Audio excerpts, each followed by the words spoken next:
중세 봉건 시대 한번 생각해 보시기 바랍니다. 그때는 영주들이 있었고 그들이 성을 짓고 유럽에선 살았죠. 유럽의 그 시대에 살았던 그 성 그리고 영주들께 생각을 해보면 그때 어떻게 했냐면 성을 자기들이 쌓아서 그 안에 자기 세력을 딱 모으고 영주가 살아가고, 그러다가 자기 세력들을 넓히기 위해서 다른 성을 공략하고 다른 영토를 침범해서 자기 세력을 넓혀갑니다. 그런데 그 성들을 이렇게 쳐다보면 그 안에 뭐가 있냐면 채플이 있어요. 채플. 지금으로 하면 예배당이죠. 각 성마다 그 안에 예배당들이 다 있습니다. 그래서 그렇게 자기 영토를 넓히기 위해서, 막 영토를 넓히려면 나가서 칼 들고 싸워야 되잖아요. 서로 죽고 죽이고 해야 되는데, 그런 전쟁에 출정하기 전에 뭘 하냐면 성직자를 불러서 성직자를 세워놓고 하나님께 예배합니다. 그래서 예배하면서 기도하는 거예요. 하나님, 이 싸움에서 우리가 이기게 해주십시오. 근데 생각을 해보면 이쪽 성도 그렇게 기도합니다. 근데 싸워야 되는 저쪽 성도 마찬가지예요. 거기도 채플이 있어서 하나님께 기도하면서, 하나님, 저 성에 있는 저 영주와 싸워야 되는데 우리가 이기게 해주십시오. 기도한다는 거예요. 하나님이 어느 쪽 손을 들어주실까요? 어떤 목사님이 그렇게 해석하시더라고요. 그럴 때는 하나님은 내버려 두신다는 거예요. 내버려둬. 그걸 이름을 지었어요. 뭐라고 졌냐면 폐기적 심판이다. 폐기적 심판. 로마서에도 그런 말씀 1장 24절에 하나님께서 그들을 마음의 정욕대로 내버려 두사 서로 욕되게 하시는 것, 이렇게 얘기하죠. 바울이 얘기한 것처럼 그런 경우에 이쪽도 하나님, 똑같은 하나님이에요. 이쪽도 저쪽도 다 자기 욕심 때문에 넓혀서 칼로 다 죽여버리고 그 영토를 내가 다 차지하겠다는 욕심 때문에 하나님께 기도하고, 또 저쪽도 기도할 때 하나님 듣지 않으시고 내버려 둔다. 욕심대로 내버려 둔다는 거예요. 폐기적 심판이라고 한다는 거죠. 여러분, 저와 여러분은 그 일들을 많이 생각을 해볼 때 우리가 그런 심판을 당하면 안 됩니다. 무슨 말이냐면 욕심으로 자기 것을 채우기 위해서 그렇게 기도하지 말라는 거예요. 내 욕심만 채우기 위해서, 나만 잘 살기 위해서 다른 사람 어떻게 되든지, 아니 다른 사람을 짓밟고서라도 내가 올라가게 해주라고, 여러분 그렇게 기도하지 말라는 거예요. 그 기도를 하나님이 안 들으신다는 거예요. 아니 도리어 내버려 두신다는 겁니다. 자기가 욕을 당하도록. 우리는 기도하면서 예배하면서 그런 생각 가지고 살아야 됩니다. 우리는 어떻게 살아가는 사람이냐면 하나님의 뜻을 이루기 위해 살아가는 사람들입니다. 기도할 때 반드시 생각하셔야 됩니다. 주여, 아버지의 뜻대로 이루어질 줄로 믿습니다. 아버지의 뜻대로, 하나님 정하신 뜻대로 내 인생에 이루어 주옵소서. 내가 열심히 기도하고 소망하고 뭔가를 하고 있지만 이것이 하나님의 뜻에 밖에 쓰여지게 하옵소서. 저와 여러분이 그렇게 기도하면서 그 뜻에 맞는 인생을 살아야 될 줄로 믿습니다. 하나님의 뜻이 뭡니까? 긍휼의 사랑이에요. 사랑. 결국은 하나님의 사랑을 내가 드러내고 나타내고 하나님을 증거하는 인생이 되게 해달라고 기도해야 된다는 거예요. 종교개혁주의를 맞으면서 저와 여러분이 하나님의 뜻을 생각하면서 예배하고 기도하시기를 소망하고, 우리의 인생 속에서, 삶 속에서 그 말씀의 뜻이 이루어지는 역사를 경험하는 성도님들이 다 되시기를 그리스도의 이름으로 간절히 축원합니다. 오늘은 종교개혁주의를 지키는데 종교개혁이 일어난 지 507년째 되는 해입니다. 507년 7번째 종교개혁주일이에요. 1517년 10월 마지막 날, 여러분 잘 아시듯이 독일의 유명한 신부죠. 마틴 루터 신부가, 그때는 그 신부가 교수였어요.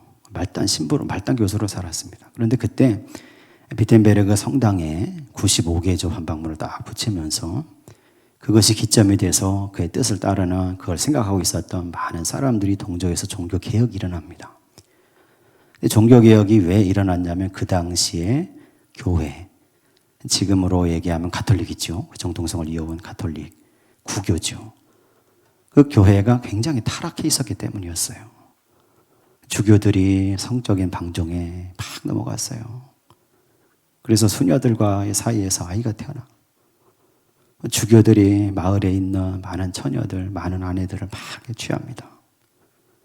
그래서 그들 사이에 아이들이 태어나니까 이걸 죽일 수도 없고 어떻게 합니까? 산속에 오두막 짓고 아이들을 키웠죠.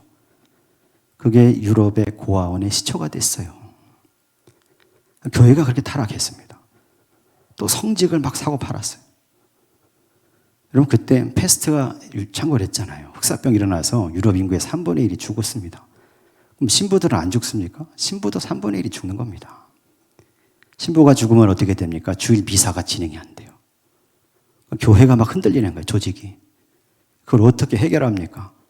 데려다가 신부가 되려면 잘 가르치고 잘 해가지고 몇 년, 몇십 년에 걸쳐서 만들어내야 하잖아요. 근데 그게 아닌가요? 당장 필요하니까. 또 돈도 벌어야 되니까, 교회가. 그래서 많은 사람들에게 돈을 받고 이 신부직을 파는 겁니다. 타락한 거죠. 거기다 결정적으로 뭘 팝니까? 여러분 잘 아시는 면죄부. 교황이, 그 당시에 교황이 죄를 사하는 권한이 있다는 거예요. 그래서 교황이 죄를 사한다는 문구를 막 적은 편지를 적고 그 문서를 적고 거기다가 자기 인장을 딱 찍으면 그걸 사는 사람에게 그 효력이 발생한다는 거예요. 테첼이라는 유명한 웅변가, 설교가를 데려다가 돈 주고 고용했어요. 그래서 이 사람으로 하여금 그걸 싸들고 다니면서 마차에 실어 싸들고 다니면서 동네마다 마을마다 돌아다니면서 광장에서 막 웅변적으로 설교하게 합니다. 이걸 사면 죄를 사함 받는다는 거예요. 뿐만 아니라 연옥에 있는, 가톨릭은 연옥도 믿습니다. 우리는 천국과 지옥 두 개로 끝나지만 그 중간에 연옥이 있어요. 연옥. 그 연옥에 있는 당신들의 구원받지 못한 부모님들, 자녀들, 흑사병 걸려 죽은 사람들 많잖아요. 이 사람들의 죄가 이거 사는 순간 다 구원받아서 하늘나라로 올라갑니다. 자기 사랑하는 부모님 생각하면서 자기 죄도 구원받을 뿐만 아니라 가족들을 생각하면서 그 면죄부를 다 사는 거예요. 그걸 사가지고 뭘 합니까? 여러분 성 베드로 성당 지었어요. 유럽에 가보셨나요? 웅장하고 세계에서 제일 큰 성당. 그걸 100년에 걸쳐 줬단 말이에요. 그렇게 팔아서. 그리고 그 뒤에 있는 교황들은 다 그걸 팔아서 자기 개인적으로 착복하고.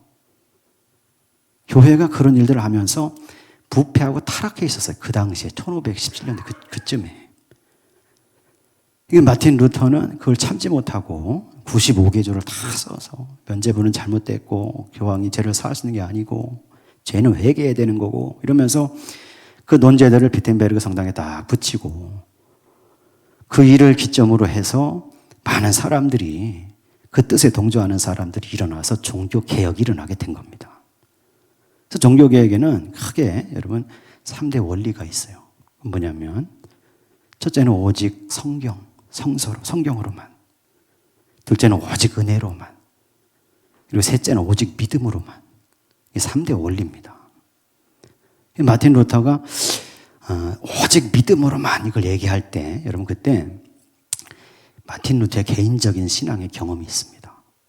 이 종교개혁주의를 맞으면서 그 경험을 같이 나누고 이 말씀 속에서 저와 여러분들도 마틴 루터와 같은 그런 믿음을 가지게 되시기를 간절히 소망합니다. 종교개혁의 횃불을 당겼던 마틴 루터 그 신부는 원래 신학을 하는 사람이 아니고 법학을 공부하는 법학도였습니다. 법을 공부하는 중에 이제 방학이 돼서 자기 집에 갔다 오는 거예요. 그 자기 친구랑 집에 갔다가 돌아오는데 들판을 막 오고 있는데 갑자기 막 폭우가 쏟아졌어요. 비만 내린 게 아니고 갑자기 번개와 벼락이 떨어집니다. 어디에 떨어졌냐면 둘이 걸어가는데 거기에 떨어진 거예요, 벼락이. 마틴 루터는 벼락이 탁 떨어졌을 때 옆으로 튕겨나갔고 거기 서 있던 자기 친구는 벼락에 맞아서 그 자리에서 즉사합니다. 같이 얘기하다가 왔는데 비가 오더니 갑자기 벼락이 떨어져서 자기 친구가 벼락에 맞아 새까맣게 타서 죽는 걸 본 거예요, 마틴 루터가. 자기가 쓰러졌다 일어나서 그 광경을 보고는 자기 속에 죽음에 대한 두려움이 엄습했습니다. 저렇게 벼락을 맞아 죽었는데 만약에 내가 저 자리에서 나도 맞아서 죽었다면 나는 천국에 갈 수 있었을까? 자신이 없는 거예요, 자기가. 죽음에 대한 두려움이 엄습하면서 그 당시에 교회들은 다 가르쳤죠. 지옥이 막 무시무시하고 참 하나님은 두려운 분이고 예수 그리스도 심판해 주니까 얼마나 두려운지 모른다고 가르쳤어요. 그 죄가 사함받지 못하면 자기 죄를 막 고해성사를 통해서 다 고해하고 그게 다 사함받지 못하면 다 저 지옥에 떨어진다는 거예요. 마틴 루터는 자기 스스로를 돌아볼 때 그 당시에 내가 지금 죽으면 천국에 못 가고 지옥에 갈 거라는 생각이 막 드는 거예요. 두려움이 막 음습해 오죠. 여러분 그때 마틴 루터가 그 자리에서 꿇어 엎드려서 막 기도합니다. 누구에게 기도하냐면 하나님께 기도한 게 아니에요. 가톨릭은 지금도 성인들을 숭배하잖아요. 성안나라고 하는 성인을 찾으면서 성안나요 이러면서 내가 수도사가 되겠습니다. 그 자리에 서원을 하고 이 사람이 어거스틴 수도원이라는 수도원으로 들어갑니다. 거기 가서 막 고행을 하는 거예요. 수도 생활을 하는 겁니다. 왜? 자기 죽음에 대한 두려움을 떨치기 위해서.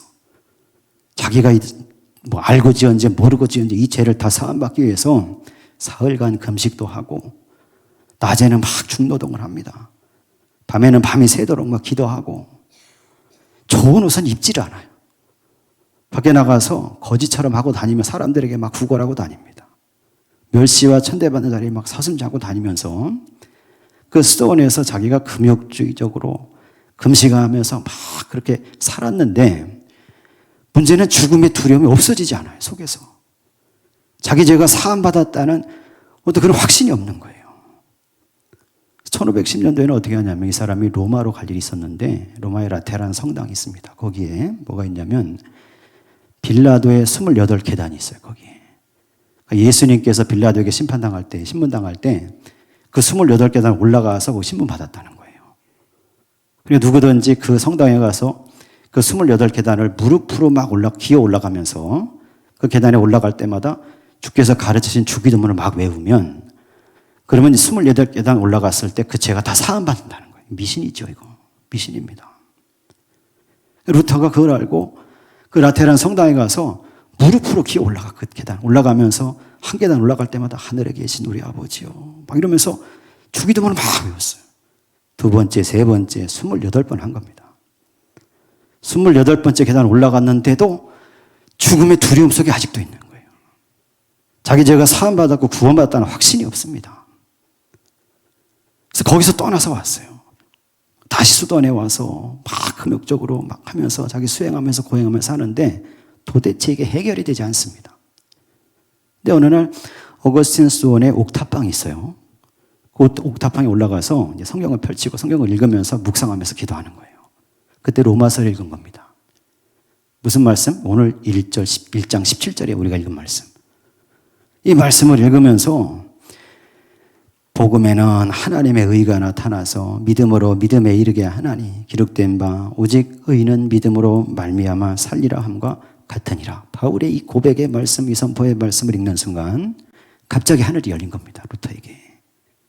그러면서 하나님의 성령을 통해서 그리스도의 보혈의 역사가 임했어요. 그동안 죽음에 대한 두려움과 공포로 자기가 휩쓸려서 그렇게 살아왔는데 그게 이 말씀을 묵상하고 읽고 이 말씀을 생각하는 순간 그 성령의 역사를 통해서 그리스도의 보혈이 역사해서 그 두려움이 씻은 듯이 없어졌어요. 그 뒤로 구원에 대한 확신이 온 겁니다, 자기가. 그러면서 그 자리에서 깨달았어요. 아, 구원이라는 게 내가 고행을 한다고 해서 되는 게 아니다. 하나님이 주시는 구원은 내가 선한 일을 한다고 해서 구원 주시는 게 아니고 하나님의 구원은 오로지 전적인 하나님의 주권의 역사고 그 하나님의 구원은 믿음을 통해서 예수 그리스도를 나의 구주로 고백하고 그 십자가의 보혈의 은혜를 붙들 때 그때 그 보혈의 역사를 통해서 하나님의 구원이 나에게 임하는구나. 오늘 말씀에 있는 것처럼 믿음으로 구원을 받는 거구나. 마틴 루터 그걸 깨달았습니다. 그때가 1512년이에요. 그러니까 종교개혁이 있을 때까지 그 뒤로 그걸 가르치는 거예요, 학교에서. 그러다가 면죄부를 파는 그 테칠이라는 신부가 독일의 자기 마을에도 와서 막 선포하고 얘기하는 걸 보고 참지 못한 거예요. 그 테칠과 막 논쟁했습니다.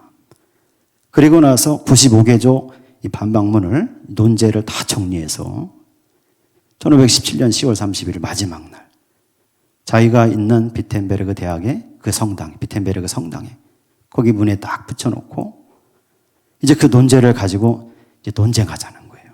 그래서 뭐가 옳은지 성경적으로 그걸 따져보라고 그렇게 얘기한 것이 종교개혁의 시작이 된 겁니다. 오늘 저와 여러분이 이 마틴 루터가 보고 그걸 통해서 은혜 받은 이 말씀을 통해서 우리도 동일한 은혜를 경험하시고 하나님을 믿는 믿음 위에 굳건히 서는 성도들이 되시기를 간절히 소망합니다. 읽은 말씀을 다시 한번 읽어보겠습니다. 로마서 1장 17절에 있는 말씀 같이 한번 읽겠습니다. 복음에는 하나님의 의가 나타나서 믿음으로 믿음에 이르게 하나니 기록된 바 오직 의인은 믿음으로 말미암아 살리라 함과 같으니라. 아멘. 복음에는 이렇게 얘기해요. 바울이 로마서를 쓸 때 복음에는 그렇게 복음이 뭡니까? 예수 그리스도가 복음이에요. 예수 그리스도의 뜻이 뭡니까? 예수가 구원자다 이 뜻이잖아요. 예수가 나의 주인이시다, 나의 구원자다 이 뜻이에요. 예수 그리스도가 복음입니다. 기쁜 소식이죠. 예수 그리스도가 나의 죄를 사하기 위해서 십자가에 돌아가셨다. 이게 복음입니다. 예수 그리스도가 하나님의 아들이시고 예수 그리스도를 통해서만 구원의 자리에 영생의 자리에 이룰 수 있다. 이게 복음입니다. 바로 그 복음에는 하나님의 의가 나타났다는 거예요. 하나님의 의. 예수께서 십자가를 통해서 모든 사람의 죄를 사하시는 그 길을 걸어가실 때 그 사건 속에서 그 보혈의 역사를 통해서 하나님의 의가 나타났다. 하나님의 의. 내가 열심히 노력해서 내가 금식하고 내가 수행을 해서 돌을 닦아서 내가 막 구원의 자리에 이르려고 하는 게 뭡니까? 나의 의입니다. 나의 의. 근데 루터가 깨달았듯이 바울도 깨달았듯이 그 의로는 구원이 안 된다는 거예요. 받을 수가 없다는 겁니다. 바울은 그 사실을 깨달았어요. 아, 예수 그리스도 십자가의 사건을 통해서 보혈의 사건을 통해서 하나님의 의가 나타났구나. 내 노력과 내 열심으로 내 의로는 안 되는데 그 하나님의 의가 복음 안에 나타나서 나에게 덧입혀지는 거구나.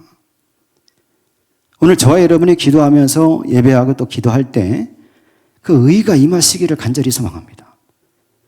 내 의가 아니고 하나님의 의예요. 하나님이 의롭다고 선언해 주시는 하나님의 역사입니다. 복음에는 하나님의 의가 나타나서 믿음으로 믿음에 이르게 한다. 그렇게 얘기했어요. 믿음으로 믿음에 이른다는 거예요. 여러분, 나의 믿음이, 예수를 믿는 믿음이 예수 그리스도를 믿고 소망하며 살아갈 때 그리스도의 보혈로 죄가 씻겨진 성도가 되면 하나님의 의가 임하게 되면 그 사람이 하나님 보시기에 구원받을 만한 믿음이 된다는 거예요. 저와 여러분은 다 그 자리에 서야 될 줄로 믿습니다. 그리고 보니까 기록된 바 오직 의인은 이렇게 의인. 그렇게 믿음이 하나님 보시기에 그 믿음에 구원받을 만한 믿음의 자리에 선 사람, 그 사람이 의인이라는 거예요. 의인. 하나님 보시기에 의인입니다. 예수 그리스도를 믿어서 예수 그리스도의 십자가의 보혈의 역사가 믿는 나의 심령과 인생 속에 임하시고 그래서 내가 어떻게 할 수 없었던 내 노력과 또는 나의 선행이나 나의 공적이나 아니면 나의 어떤 수도 생활이나 이걸로 떨쳐버릴 수 없었던 죽음과 그리고 두려움에 대한 이런 모든 것들이 그 예수 그리스도의 십자가의 보혈로 다 씻겨지고 평강이 오고 그 상태를 하나님 바라보시면서 의롭다고 인정해 주셔서 하나님의 의가 임하는 성도가 됐을 때 여러분 그 순간이 의인된 순간입니다. 바울은 그 의인은 뭐라고 얘기하냐면 오직 의인은 믿음으로 말미암아 살리라 함과 같으니라 하고 선포합니다. 그렇게 의롭게 된 사람, 하나님의 구원의 은혜를 입은 사람, 그 사람은 믿음으로 말미암아 산다는 거예요. 믿음으로. 여러분, 저와 여러분이 믿음으로 살아가는 성도가 되시기를 간절히 소망합니다. 믿음으로 말미암아 산다고 얘기할 때는 두 가지 의미가 있어요. 두 가지. 오늘 그 얘기를 하려고 하는 거죠. 오직 의인은 믿음으로 말미암아 산다. 그렇게 첫 번째 의미는 어떤 거냐면 네가 하나님 온전히 믿을 때 하나님이 너를 구원하신다는 거예요. 네가 하나님을 온전히 믿을 때 하나님이 너에게 살아갈 새 힘과 능력과 은혜와 용기를 허락하신다는 겁니다. 세상의 삶 속에서 모든 것을 헤쳐나갈 수 있는 새 능력과 힘의 역사, 나를 사망의 자리에서 구원하신 은총의 역사가 이거 하나님을 온전히 믿을 때 그 은혜가 임하게 된다는 겁니다. 여러분, 사실 이 말씀은 바울이 하박국서 2장 4절에서 인용한 말씀이에요. 하박국 선지자가, 구약의 하박국 선지자가 유다가 멸망해 갈 때 그때 하나님 말씀을 받았어요. 그때는 언제냐면 유다가 바벨론 신흥 세력에 의해서 막 침략을 당하고 고통을 당할 때입니다.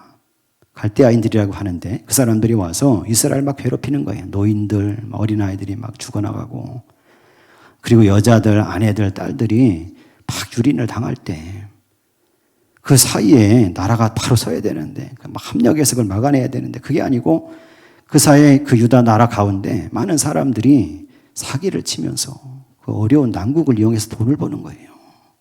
사기를 치면서 다른 사람을 막 어렵게 하면서 자기만 잘 살면 된다고 막 챙기고 있을 때 하박국 선지자가 그 상황을 보는 겁니다. 하나님 앞에 막 기도하는, 탄원하는 거예요. 하나님, 왜 이 나라가, 이 민족이 이 꼴이 됐습니까? 하나님, 왜 우리 이스라엘이 이렇게 고난을 당해야 됩니까? 언제까지 이걸 두고 보실 겁니까? 막 탄원하고 기도했을 때 하나님께서 응답을 주신 것이 하박국서 2장입니다. 거기 특별히 2절과 4절에 하나님이 하박국 선지자에게 뭐라고 하시냐면, 너는 이 묵시를 기록하여 판에 명백히 새겨라. 그래서 그것을 달려가면서도 사람들이 읽을 수 있도록 그 판을 들고 들으라는 거죠. 그러면서 하시는 말씀이, 보라, 그 마음은 교만하며 그의 속에서 정직하지 못하니라. 그러나 의인은 믿음으로 말미암아 살리라 하고 선언하셨어요. 하박국 선지자에게 하나님께서 하시는 응답의 말씀을 판에 새겨서, 크게 새겨서 높이 들으라는 거예요. 그 사람들이 갈대아인들에게 쫓겨서 도망가다가도 그 말씀을 보고 읽을 수 있도록. 근데 그 내용이 뭐냐면, 그들은, 그러니까 바벨론 군사들의 그 사람들을, 침략한 사람들은, 그 사람들은 마음이 교만하고 정직하지 못하니까 얼마 못 간다는 겁니다. 근데 의인은, 하나님을 믿고 소망하는 너희들은 믿음으로 말미암아 살게 될 거라는 겁니다. 믿음을 붙잡고 있으면 막 도망가면서도 하나님의 계시다는 사실을 믿고 온전히 믿는 사람이 돼 있으면 하나님께서 구원의 손길을 베풀어 주시겠다는 약속의 말씀이었어요. 바울이 그 하박국서의 2장 4절의 말씀을 가져와서 로마서 1장 17절에 그대로 인용해서 쓴 겁니다. 예수 그리스도를 소망하고 그리스도를 믿는 믿음을 통해 십자가의 보혈의 역사를 통해 죄가 씻겨진 사람, 하나님의 의를 덧입어서 하나님 보시기에 의롭다는 선언을 받은 의인들은, 이 사람들은 믿음으로 하나님 앞에 나갈 때 하나님의 구원하시는 역사를 받게 되고 하나님의 살리시고 새 힘을 주시는 은혜와 은총의 능력의 역사를 경험하며 살게 된다는 겁니다. 마치 민수기서 21장에 여러분 기억하시죠? 불뱀이 와서 이스라엘 막 물을 때 그때 모세도 엎드려 막 기도했잖아요. 그때 하나님께서 모세에게 얘기하죠. 불뱀의 형상을 구리로 만들어서 장대에 매어 달라는 거예요. 누구든지 그걸 보는 사람들은 낫게 될 거다, 살게 될 거다 말씀하셨죠. 모세가 그대로 순종했고 그렇게 세워놨을 때 하나님이 말씀하셨다는 사실을 기억하고 그 말씀을 믿으면서 믿음으로 바라본 사람들은 다 나았고 다 살았다는 거예요. 그 믿음을 가지고 하나님을 바라보고 온전한 믿음으로 예수 그리스도의 은혜를 고백하는 사람, 그래서 하나님이 살리시고 건지시고 하나님의 의를 더해 주셔서 믿음의 은총 가운데 살게 된 그 성도는 그 믿음으로 말미암아서 구원의 자리, 살아가는 자리, 회복되는 자리, 새 힘을 얻는 자리에 서게 된다는 거죠. 여러분, 이효진 씨라는 분이 계십니다. 예전에 여러분 세상에서 제일 예쁜 엄마라는 책을 써서 많은 사람들에게 알려졌는데, 이분이 어떤 분이냐면 생후 18개월 됐을 때, 18달 됐을 때 불의의 사고를 당합니다. 그 사고가 어떤 거냐면 뜨거운 물이 막 끓는데 그 수증기를 봉구에 센 거예요. 이게 아기가 너무나 뜨거워서 얼굴에 화상을 입었어요. 눈도 코도 입도 멀쩡한데 이 피부가 다 일그러진 거예요. 화상 때문에. 얼마나 고통스러웠겠어요. 중학교 2학년 됐을 때 여러분 애들이 막 놀려대잖아요. 중학교 2학년 때 이걸 복원하려고 수술을 했습니다. 얼굴 수술을 했는데 그게 잘 안 됐어요. 지금 보면 가면을 쓰신 것 같고. 실패했습니다, 수술이. 나이가 28살 됐을 때 자기가 세상에서 가장 의지하고 살았던 게 자기 엄마입니다, 엄마. 다른 사람들은 의지할 수가 없잖아요. 자기를 잘 이해하는 엄마를 의지고 살았는데 28살 됐을 때 그 엄마가 교통사고로 죽어요. 이런 사람이 또 있을까 싶어요. 어렸을 때 그 사고를 당했는데 보건 수술도 실패했고 자기가 28살 됐을 때 의지하던 엄마도 교통사고로 죽었어요. 자기도 자살하려고 그랬대요. 그럴 수밖에 없잖아요. 인생에 무슨 소망이 있겠어요. 근데 그때 그 엄마가 다니던 교회 사모님이 전화가 왔대요. 전화하면서 그 딸에게 얘기하는 거예요. 이효진 씨에게. 어머님이 교회에 나오셔서 늘 기도하는 제목이 있었다고. 그러면서 우리 딸이 교회에 나와서 예배 드리면서 하나님을 만나고 믿음을 가지고 소망을 가지고 살았으면 좋겠다고. 그렇게 맨날 엄마가 나와서 기도했다는 거예요. 이효진 씨가 그 말을 듣고 죽는 건 언제든지 죽을 수 있으니까 교회 한번 가보자. 그리고 교회 나온 거예요. 예배 나와서 기도하는데 눈물이 나죠. 하나님께 기도하면서 그 이후의 일생을 좀 살아가기 시작하는데 그때 어느 날 기도하다가 하나님 응답을 주십니다. 응답을 주시는데 뭐라고 응답하시냐면 너에게 배우자를 주리라 그러셨대요. 자기는 얼굴이 다 일그러졌으니까 28살 넘어가는데 30살이 돼가는데 결혼은 생각도 못 하잖아요. 가정을 어떻게 꾸립니까? 전혀 생각하지 않고 그렇게 신앙으로 기도하며 살았는데 너에게 배우자를 주리라 하나님께서 말씀하신다는 거예요. 응답을 아멘으로 받았고 거기다 자기가 플러스했습니다. 뭘 플러스했냐면 하나님 내가 그렇게 가정을 이루고 살게 되면 딸을 하나 낳았으면 좋겠습니다. 이유가 뭐냐면 그 딸을 잘 키워서 자기 얼굴을 보고 싶다는 거예요. 생후 18개월에 이 사고를 당했으니까 원래 정상으로 자랐으면 어떻게 됐는 자기 얼굴을 자기는 모르는 겁니다. 딸을 잘 키우면 그 속에 내 얼굴이 있지 않겠냐 이거예요. 하나님께 열심히 기도했고 결국 하나님의 약속하신 말씀을 따라서 좋은 사람을 만났고 가정을 이루었고 아들을 낳고 딸을 낳아서 행복하게 살고 있어요. 지금도. 여러분 그 딸이 그렇게 얘기하더래요. 뭐라고 어렸을 때 아주 아기 때 엄마 지구는 정말 아름다워. 왜 지구가 아름다운지 알아? 그러더래요. 우리 엄마가 있기 때문이야. 그러더라는 거예요. 여러분 저와 여러분이 예수 그리스도를 믿는 믿음 위에 살아갈 때 반드시 기억하시기 원합니다. 믿음으로 살게 됩니다. 믿음으로 나를 구원하여 주시고 믿음으로 나의 삶의 자리에 힘을 더해 주셔서 내가 살아갈 소망을 가지게 하시는 분이 하나님이시라는 거예요. 의인은 믿음으로 말미암아 살리라 할 때 두 번째 의미가 있습니다. 두 번째 의미는 어떤 거냐면 믿음의 행위를 가지고 산다는 거예요. 마틴 루터가 1517년에 종교개혁의 불씨를 당겼죠. 그래서 죄를 사하는 건 교황이 아니고 죄는 회개해야 되는 거고 예수 그리스도를 믿는 믿음으로 말미암아 구원받는다. 이걸 막 가르치고 선포했어요. 그 사람들이 다 알게 됐잖아요. 아, 믿음으로 구원받는 게 성경적인 사실이고 맞는 거구나. 근데 3년이 지났어요. 1520년이 됐을 때 자기가 그 독일 사회의 그리스도인들을 이렇게 보는 겁니다. 근데 이 문제가 있어요. 뭐냐면 믿음으로 구원받는다, 믿음으로 산다고 얘기하니까 믿음? 그래, 난 속으로 믿어. 나 믿음으로 구원받았어. 그러니까 나는 그냥 내가 행하는 건 그냥 마음대로 행하고 살 거야. 이렇게 된 거예요, 사회가. 믿음으로 구원받은 사람에게는 믿음의 행위가 나타나야 됩니다. 루터가 그 사실을 보면서 아, 이게 뭐가 잘못됐구나. 그래서 3년 뒤에 3개의 논문을 쓰는데 그중에 3번째가 어떤 거냐면 그리스도인의 자유라는 논문을 작은 책으로 발간합니다. 그 내용이 어떤 거냐면 여러분 좋은 나무가 된 사람은 좋은 열매를 맺을 수밖에 없다는 거예요. 선한 사람은 선한 행동을 할 수밖에 없다는 겁니다. 믿음으로 구원받은 사람에게는 믿음의 행위, 구원받은 그 은혜를 감격해서 은혜에 보답하는 예수 그리스도의 가르침을 따라가 살아가는 그 구체적인 삶의 행실, 손의 행실이 나타나야 된다는 거예요.